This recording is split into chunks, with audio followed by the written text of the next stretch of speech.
પાટણ જિલ્લાના સાંતલપુર ખાતે વાજતે ગાજતે ગણપતિ બાપ્પાની મૂર્તિનું વિસર્જન કરવામાં આવ્યું।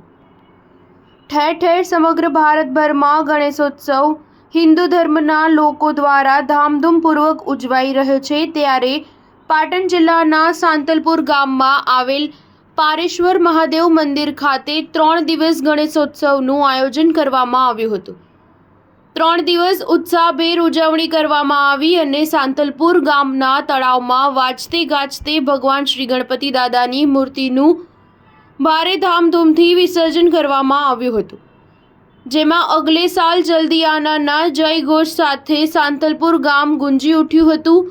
ડીજે અને ગરબાના તાલે દાદાનું વિસર્જન કરવામાં આવ્યું હતું।